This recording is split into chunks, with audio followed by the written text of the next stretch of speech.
साथियों नमस्कार, स्वागत है आपका अपने चैनल सक्सेस जंक्शन एक कदम सफलता की ओर में। और हम लेकर के आ गए हैं आपके लिए MPPSC 2021, MP police 2021, Madhya Pradesh पटवारी और मध्य प्रदेश की अन्य सभी परीक्षाओं की दृष्टि से अति महत्वपूर्ण जिला दर्शन की हम सीरीज लेकर के चल रहे थे, जिसमें कि हमने जबलपुर संभाग को सबसे पहले उठाया।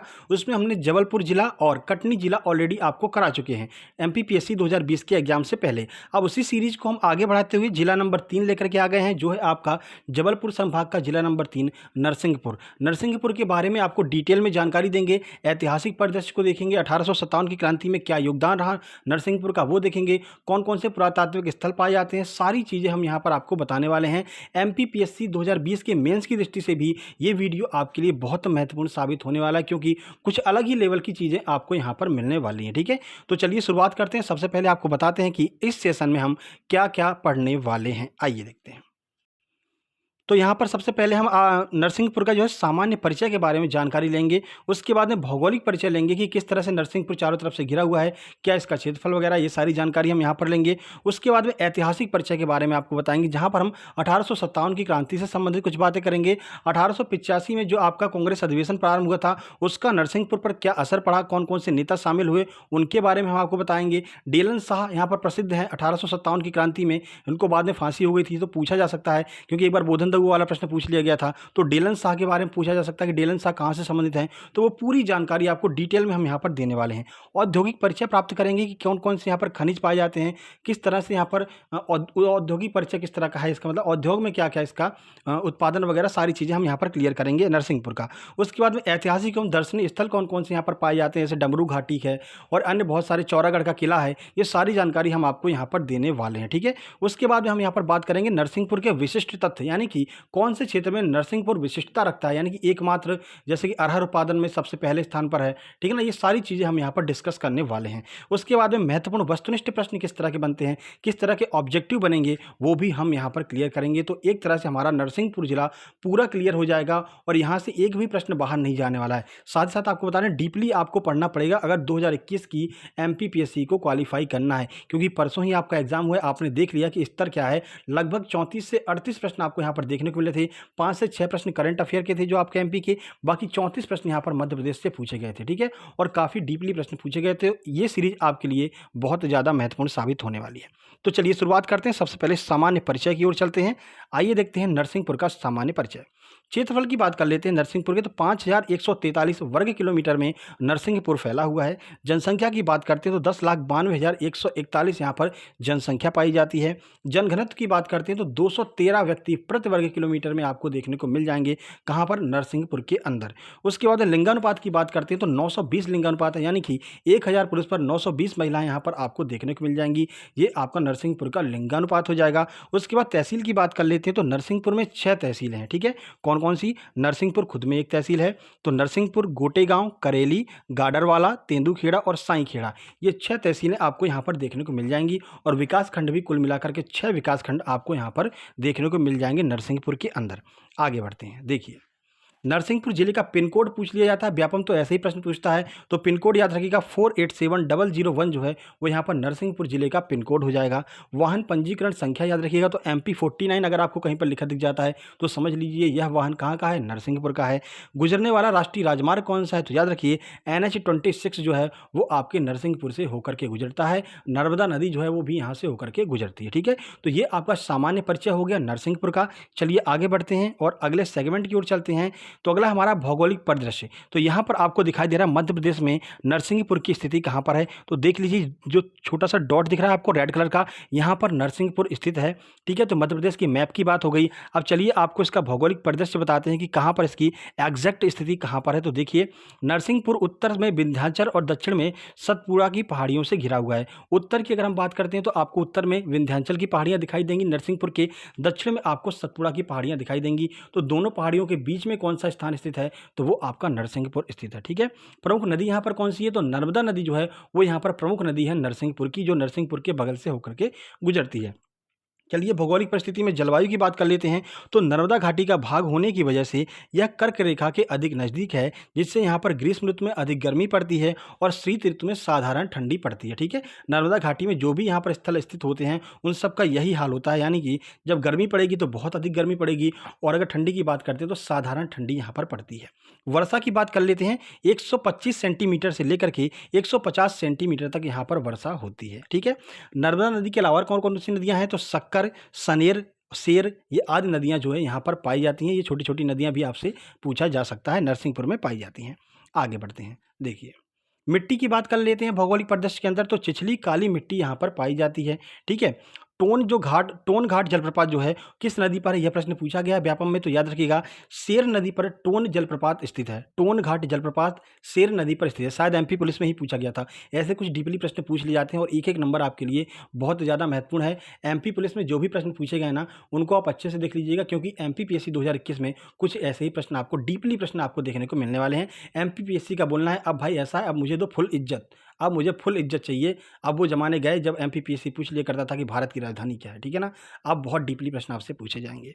चलिए फसल की बात कर लेते हैं। तो फसल में गन्ना, तुअर दाल, सोयाबीन, चावल, मटर इत्यादि फसलें यहाँ पर उगाई जाती हैं और अरहर के उत्पादन में तो पहले स्थान पर है कौन? आपका नरसिंहपुर। ठीक है, अब यहाँ पर एक प्रश्न और बनेगा, कमल तहार एशिया का सबसे उपजाऊ क्षेत्र है।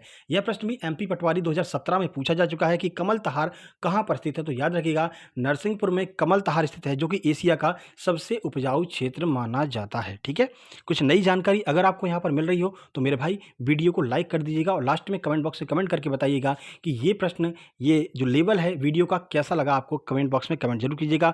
आपके कमेंट बॉक्स के आधार पर ही हम जो है आगे की वीडियो बनाएंगे। ठीक है, तो चलिए कुछ और जानकारी आपको देते हैं। तो देखिए वन संपदा की बात कर लेते हैं। तो 26.55% जो है यहाँ पर वन पाए जाते हैं। नरसिंहपुर के कुल वन क्षेत्रफल में 26.55% जो है वो यहाँ का वन का क्षेत्रफल है नरसिंहपुर में। ठीक है, वृक्षों की बात कर लेते हैं। तो वृक्षों में आपको महुआ, सागौन, आम, बांस, तेंदुपत्ता आदि वृक्ष आपको यहाँ पर देखने को मिल जाएंगे। उद्योग की बात कर लेते हैं। तो उद्योग में नरसिंहपुर का जो गाडर वाला है वहाँ पर आपको चीनी की मिलें देखने को मिल जाएंगी, क्योंकि गन्ना उत्पादन बहुत अच्छा यहाँ पर होता है। करेली क्षेत्र जो है वो गुड़ के लिए प्रसिद्ध है। ठीक है, कई बार यह प्रश्न पूछा गया है, एमपीपीएससी के द्वारा ही पूछा गया कि करेली क्षेत्र कहाँ पर है। तो करेली क्षेत्र नरसिंहपुर में है और गुड़ के लिए प्रसिद्ध है। अपने गुड़ मंडी के लिए करेली क्षेत्र प्रसिद्ध है। खनिज की बात कर लेते हैं। तो खनिज में सॉपस्टोन, डोलोमाइट, फायर क्ले और लाइमस्टोन, ये चार चीज़ें यहाँ पर खनिज पाए जाते हैं आपके नरसिंहपुर जिले के अंतर्गत। ठीक है, चलिए आगे बढ़ते हैं। देखिए ऐतिहासिक परिदृश्य की अब हम यहाँ पर बात करने वाले हैं कि कौन कौन सी ऐतिहासिक चीज़ें आपके लिए महत्वपूर्ण हैं। तो भटरा गांव में 1872 में पाषाण युगीन जीवाश्म के पशु और बलुआ पत्थर निर्मित उपकरण प्राप्त हुए हैं। तो आपसे पूछा जा सकता है कि पाषाण युगीन जीवाश्म के पशु और बलुआ पत्थर कहाँ पर प्राप्त हुए हैं। तो भटरा गाँव में, और भटरा गाँव कहाँ पर है? नरसिंहपुर में है। कब प्राप्त हुए हैं? तो 1872 में प्राप्त हुए हैं। देवा कछार, ध्रुव घाट, कुम्हड़ी, राती कछार, ब्राह्मण घाटी आदि स्थलों से प्रागैतिहासिक कालीन अवशेष मिले हैं। अब यही पूछा जा सकता है आपसे कि देवा कछार कहाँ पर स्थित है, तो आप बताएंगे नरसिंहपुर में है। कुम्हड़ी या फिर राती कछार कहाँ पर है, तो वो भी आपका नरसिंहपुर में स्थित है। यहाँ से प्रश्न बन सकता है। सांकल घाटी की जो गुफा है शंकराचार्य के गुरु से संबंधित मानी जाती है। तो प्रश्न बनेगा कि सांकल घाटी की गुफा कहाँ पर है, तो आपको बताना है नरसिंहपुर जिले में सांकल घाटी की गुफा स्थित है। आगे बढ़ते हैं। देखिए छोटे छोटे चीज़ें कवर करते हुए चलेंगे तो सारी चीज़ें अपनी कवर हो जाएंगी। 1857 की क्रांति में क्या योगदान रहा है, क्या असर पड़ा 1857 की क्रांति का नरसिंहपुर के ऊपर, वो देख लेते हैं। तो 1857 की क्रांति में नरसिंहपुर के युवाओं ने बढ़ चढ़कर हिस्सा लिया था। 1857 में युवाओं ने चावरपाठा और तेंदुखेड़ा पुलिस स्टेशन पर विद्रोहियों ने अधिकार कर लिया। तो यहाँ पर चावरपाठा और तेंदुखेड़ा पुलिस स्टेशन थे जहाँ पर 1857 के विद्रोहियों ने यहाँ पर जो है अधिकार कर लिया था। मदनपुर के गौड़ प्रमुख डेलन शाह के नेतृत्व में 1857 की क्रांति का बिगुल बजा था। 1858 में डेलन शाह को फांसी दे दी गई थी। तो यहाँ से प्रश्न बनेगा, बहुत डीपली प्रश्न बनेगा कि डेलन शाह कहाँ के प्रमुख थे। तो याद रखिएगा मदनपुर के गौड़ प्रमुख थे डेलन शाह। और ये मदनपुर कहाँ पर है, तो वो आपका नरसिंहपुर के अंतर्गत स्थित है। 1858 में इन्हें फांसी दे दी गई। तो प्रश्न सीधा बनेगा कि नरसिंहपुर से 1857 की क्रांति का नेतृत्व किसने किया था, तो डेलन शाह ने किया था, जो कि गौड़ प्रमुख थे और मदनपुर से संबंधित थे। ठीक है, चलिए आगे बढ़ते हैं। देखिए कांग्रेस से संबंधित घटनाक्रम बात कर लेते हैं। कांग्रेस की जब स्थापना हुई थी तो उससे संबंधित कुछ घटनाक्रम आपके नरसिंहपुर में हुए हैं, तो देखते हैं। 1885 में कांग्रेस के गठन के बाद से ही यहाँ के नेताओं में उल्लास और देशभक्ति की भावना उमड़ती रही। ठीक है, इस देशभक्ति की भावना को कम करने के लिए 1932 में अंग्रेजों ने नरसिंहपुर को तोड़कर होशंगाबाद में मिला दिया, परंतु इसका यहाँ के नेताओं पर कोई प्रभाव नहीं पड़ा और इसी घटना को मध्य प्रदेश का बंगाल विभाजन कहा जाता है। स्टार मार्क कर लीजिए, जब नरसिंहपुर को तोड़ करके यहाँ पर होशंगाबाद में मिलाया गया था, लेकिन फिर भी यहाँ के नेताओं पर कोई प्रभाव नहीं पड़ा था। तो ये सेम टू सेम बंगाल विभाजन की तरह घटना हो गई थी कि बंगाल को विभाजित तो किया था, लेकिन वहाँ के लोगों पर कोई प्रभाव नहीं पड़ा और लोगों ने एक दूसरे को राखी बांधी थी। सेम यही पर घटना यहाँ पर देखने को मिली। तो मध्य प्रदेश का बंगाल विभाजन किसे कहा जाता है? तो नरसिंहपुर को विभाजित करके होशंगाबाद में मिलाना मध्य प्रदेश का बंगाल विभाजन कहा जाता है। ठीक है, 1982 में चिचली में हुए सत्याग्रह जुलूस पर गोलीकांड में मंगाराम और गौरा देवी शहीद हो गए थे। तो ये दोनों प्रश्न बन सकता है कि मंगाराम और गौरा देवी किस हत्याकांड में शहीद हुए थे? तो याद रखिएगा, चिचली में हुए सत्याग्रह जुलूस पर जब गोलीकांड हुआ था 1942 में, तब मंगाराम और गौरा देवी यहाँ पर शहीद हो गए थे। ठीक है, ये प्रश्न भी बहुत महत्वपूर्ण है। इसी तरह की जानकारी आपको लेकर के चलना है और ये जानकारी सिर्फ और सिर्फ आपको सक्सेस जंक्शन पर मिलेगी और कहीं इतनी डीपली जानकारी आपको नहीं मिलने वाली है। आपको हम अभी से ही बता दे रहे हैं। MP 38 नंबर की आई है मेरे भाई, तो बहुत ज़्यादा महत्वपूर्ण है। 1/4 पार्ट आपका MP कवर कर रहा है, 1/4 से भी ज़्यादा पार्ट जो है वो आपका MP कवर कर रहा है। ठीक है, तो याद रखिएगा। आगे बढ़ते हैं। देखिए, ऐतिहासिक एवं कुछ दर्शनीय स्थल है, यहाँ पर पर्यटन स्थल है और पर्यटन जो है हमारे यूनिट 1 में एक्स्ट्रा दिया गया है कि पर्यटन से प्रश्न बनेंगे। जैसे कि अभी उज्जैन वाला प्रश्न बना था कि 108 जो भगवान शिव के मंदिर कहाँ पर पाए जाते हैं, तो आप इसका आंसर उज्जैन था। तो ऐसे कुछ प्रश्न आपको यहाँ पर देखने को मिलने वाले हैं। तो देखिए, नरसिंहपुर में कई ऐतिहासिक एवं दर्शनीय स्थल मौजूद हैं। कौन कौन से हैं? तो सबसे पहला है नरसिंह मंदिर और यहाँ पर 2 प्रकार के नरसिंह मंदिर पाए जाते हैं। तो 2 नरसिंह मंदिर नरसिंहपुर में है। कौन सा है? तो पहला मंदिर श्री देवबूढ़न नरसिंह मंदिर है, जो वैष्णव साधुओं के द्वारा बनवाया गया था। दूसरा नरसिंह मंदिर 18वीं सदी में जाट सरदार के द्वारा बनाया गया था। यहाँ पर भगवान विष्णु की सपाट प्रतिमा है। तो 3-4 प्रश्न आपके इन्हीं 2 लाइन से बन जाएंगे। पहला, श्री बूढ़न देव नरसिंह मंदिर कहां पर है? नरसिंहपुर में स्थित है। किसने बनवाया था? वैष्णव साधुओं ने बनवाया था। दूसरा होगा कि जाट सरदारों के द्वारा बनाया गया नरसिंह देव का मंदिर कहां पर है? नरसिंहपुर में है। यहाँ की विशेषता क्या है? तो भगवान विष्णु की सपाट प्रतिमा यहाँ पर पाई जाती है। ठीक है, अब दूसरा है आपका डमरू घाटी कहां पर है? तो डमरू घाटी MP पुलिस में पूछा जा चुका है। तो विशाल शिवलिंग के भीतर लघु शिवलिंग के लिए डमरू घाटी आपका प्रसिद्ध है। शुरू में ही हमने आपको फोटो दिखाई दी डमरू घाटी की। ठीक है, तो डमरू घाटी की विशेषता क्या है? विशाल शिवलिंग के अंदर एक लघु शिवलिंग है यहाँ पर, इसलिए डमरू घाटी प्रसिद्ध है। डमरू घाटी कहाँ पर है? नरसिंहपुर में है। आगे बढ़ते हैं।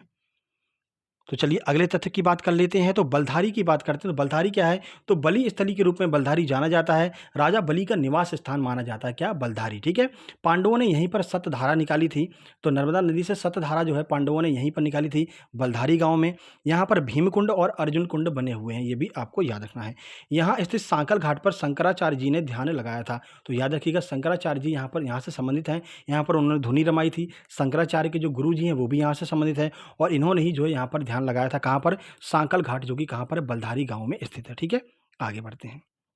देखिए, चौरागढ़ की बात कर लेते हैं। तो गौड़ राजा संग्राम द्वारा निर्मित यह एक भव्य किला है। इसका निर्माण 15वीं शताब्दी में किया गया था। तो चौरागढ़ किला कहाँ पर है? ये भी आपका नरसिंहपुर में है। किसने बनवाया था? तो गौड़ राजा संग्राम शाह के द्वारा बनवाया गया था 15वीं शताब्दी में। बोहानी की बात कर लेते हैं। तो आला उदल के पिता जसराज और चाचा बचराज यहीं के राजा थे। 12वीं शताब्दी की ये बात हो रही है। आला उदल के पिता और चाचा यहाँ पर राजा रहे थे बोहानी में। ठीक है, ब्राह्मण घाट की बात कर लेते हैं। इसे मनी सागर के नाम से जाना जाता है। यह नर्मदा तट पर बना हुआ है। ब्राह्मण घाट कहाँ पर है? नर्मदा तट, नरसिंहपुर। ठीक है, ब्रह्मा जी की यज्ञशाला, रानी दुर्गावती मंदिर, हाथी दरवाजा, वराह मूर्ति, ब्राह्मण घाट आदि यहीं पर स्थित हैं। ये भी आपको याद रखना है, ब्राह्मण घाट नरसिंहपुर। आगे बढ़ते हैं। देखिए, जोटेश्वर, जोटेश्वर की बात करते हैं। तो यह एक परमहंसी गंगा आश्रम है, जिसे जोटेश्वर के नाम से जाते हैं। तो जोटेश्वर लोधेश्वर शिव मंदिर के लिए प्रसिद्ध है। ठीक है, तो जोटेश्वर शिव भगवान की मूर्ति यहाँ पर है, जोटेश्वर और लोधेश्वर में। यहाँ पर पारे के शिवलिंग पाए जाते हैं। जो पारा होता है ना, HG, उसके शिवलिंग यहाँ पर पाए जाते हैं। कहाँ पर? जोटेश्वर में। ठीक है, तो याद रखिएगा, यह प्रश्न बन सकता है। आदि गुरु शंकराचार्य जी ने यहाँ पर धुनी रमाई थी। कहाँ पर? जोटेश्वर में। ठीक है, धुनी क्या होता है? एक विशेष तरह की पूजा होती है। तो आदि गुरु शंकराचार्य जी ने यहाँ पर अपनी धुनी रमाई थी। बरहाटा की बात कर लेते हैं। बरहाटा भी आपका कहाँ पर है? नरसिंहपुर में है। तो महाभारत कालीन विराट नगर इसे ही माना जाता है। तो विराट नगर याद है आपको? महाभारत, अगर आपने महाभारत देखा होगा तो विराट नगर का बार बार जिक्र हुआ है। तो विराट नगर का पुराना नाम क्या था? बरहाटा जो है, मतलब बरहाटा जो है विराट नगर का पुराना नाम हुआ करता था। ठीक है, बाछी की बात कर लेते हैं। तो कीचक की विशाल मूर्ति के लिए बाछी प्रसिद्ध है। तो कीचक की एक लेटी हुई प्रतिमा है, वो बहुत विशाल प्रतिमा है। वो कहाँ पर पाई गई है? तो बाछी में पाई गई है। तो प्रश्न बन सकता है कि कीचक की लेटी हुई प्रतिमा कहाँ पर है? बाछी, नरसिंहपुर में। ठीक है, आगे बढ़ते हैं। देखिए, तो अब नरसिंहपुर के विशिष्ट तथ्य की बात कर लेते हैं, जो कि स्पेशलिटी है आपके नरसिंहपुर की। तो देखिए, हिंदी भाषी क्षेत्र में प्रथम पूर्ण साक्षर जिला 1992 में इसको बताया गया कि हिंदी भाषी क्षेत्र में प्रथम पूर्ण साक्षर जिला कौन सा है, नरसिंहपुर है, 1992। ठीक है। मध्य प्रदेश का पहला किशोर बंदीगृह कहाँ पर है, वो भी आपका नरसिंहपुर में ही है। अरहर उत्पादन में मध्य प्रदेश में प्रथम स्थान पर है, कौन, आपका नरसिंहपुर अरहर उत्पादन में मध्य प्रदेश में प्रथम स्थान पर है। गन्ना उत्पादन में भी प्रथम स्थान पर है, और इसी वजह से गन्ना जो आपका चीनी मिलें हैं वो यहाँ पर पाई जाती हैं। हमने आपको अभी बताया ही था, चीनी मिलें भी यहाँ पर पाई जाती हैं। ठीक है। उसके बाद गन्ना उत्पादन हो गया, उसके बाद खुले में शौच मुक्त होने वाला मध्य प्रदेश का पहला जिला कौन सा है, तो वो भी आपका नरसिंहपुर है, स्टार मार्क कर लीजिएगा। उसके बाद नरसिंहपुर भगवान का विशाल मंदिर, नरसिंह भगवान का विशाल मंदिर गाडरिया खेला के नाम से आगे चलकर नरसिंहपुर हो गया। देखिए, नरसिंहपुर का नाम नरसिंहपुर कैसे पड़ा, तो यहाँ पर नरसिंह भगवान का एक विशाल मंदिर है जिसका नाम है गाडरिया खेड़ा। ठीक है। तो इसी गाडरिया खेड़ा के नरसिंहपुर मंदिर के नाम पर ही आगे चल करके नरसिंहपुर का नाम नरसिंहपुर पड़ा था। ये भी आपको याद रखना है कि गाडरिया खेड़ा मंदिर कहाँ पर है, तो नरसिंहपुर में स्थित है। ठीक है। चलिए आगे बढ़ते हैं। तो ये आपका नरसिंहपुर के बारे में पूरी जानकारी हो गई डिटेल में। अब बात करते हैं ऑब्जेक्टिव प्रश्न की। तो इसका ऑब्जेक्टिव कुछ ही समय में 1 से 2 घंटे बाद आपके अपने चैनल नॉलेज जंक्शन पर अपलोड हो जाएगा, जिसकी लिंक आपको डिस्क्रिप्शन बॉक्स में दी है। यहाँ पर भी आपको उसका चैनल का लोगो थोड़ी देर में दिखाई देने लगेगा, वहाँ से भी आप जाकर के डायरेक्ट ज्वाइन कर सकते हैं। वहाँ पर आप नरसिंहपुर के बारे में पूरा डिटेल में जो है, मतलब आप ऑब्जेक्टिव की प्रैक्टिस वहाँ पर कर सकते हैं। अगर आपने अच्छे से पढ़ लिया होगा, ऑब्जेक्टिव लगा लीजिए, दोनों चीज़ें होते ही आपका नरसिंहपुर एकदम क्लियर हो जाएगा। जितने भी प्रश्न बन सकते हैं, कितना भी डीप प्रश्न बना ले, चाहे व्यापम चाहे एमपीपीएससी, कोई भी एग्जाम कितना भी डीप प्रश्न बनाए, इससे बाहर नहीं जाने वाला है। कुछ इस तरह से हम एमपीपीएससी 2021 की तैयारी कर रहे हैं। तो अगर आपको ये तैयारी अच्छी लग रही हो तो कमेंट बॉक्स में कमेंट करके बताइएगा। आपके कमेंट के आधार पर ही हम आगे वीडियो कंटिन्यू करेंगे। अगला जिला तभी लेकर के आएंगे जब आपके कमेंट हमको देखने को मिल जाएंगे। ठीक है। इसका प्रैक्टिस सेट आपको नॉलेज जंक्शन पर देखने को मिल जाएगा। साथ ही साथ आपको बता दें, रोज सुबह 7:30 बजे हम आपके लिए यहाँ पर करंट अफेयर की वीडियो लेकर के आते हैं, जिसमें कि हम daily current affair, Madhya Pradesh current affair, static GK और मध्य प्रदेश का एक पुरातत्व स्थल वहाँ पर डिस्कस करते हैं। आज हमने 64 योगिनी मंदिर के बारे में डिस्कस किया है, पूरी जानकारी आपको दी है कहाँ से कितना डीपली प्रश्न बन सकता है। तो जा करके 27 जुलाई करंट अफेयर के नाम से एक करंट अफेयर की वीडियो आपको देखने को मिल जाएगी। यहाँ पर प्लेलिस्ट भी आपको दिख रही होगी थोड़ी देर में स्क्रीन पर, वहाँ पर भी क्लिक करके आप डायरेक्ट वीडियो जा करके देख सकते हैं। ठीक है। ये वीडियो पसंद आए, वीडियो को लाइक कीजिए, दोस्तों के पास शेयर कीजिए, चैनल को सब्सक्राइब करके नोटिफिकेशन बेल जरूर दबा लीजिए, क्योंकि डेली आपके लिए 7:30 बजे करंट अफेयर महत्वपूर्ण है एमपीपीएससी के एग्जाम के लिए और एमपी पुलिस के एग्जाम के लिए। ठीक है। साथ ही साथ में हमारा चैनल है टेलीग्राम, जिसको आप ज्वाइन कर सकते हैं, टेलीग्राम चैनल सक्सेस जंक्शन के नाम से, वहाँ से आपको इसकी पीडीएफ देखने को मिल जाएगी। ठीक है। तो जल्द ही मिलते हैं कल सुबह 7:30 बजे करंट अफेयर वाली वीडियो में। तब तक के लिए नमस्कार, धन्यवाद।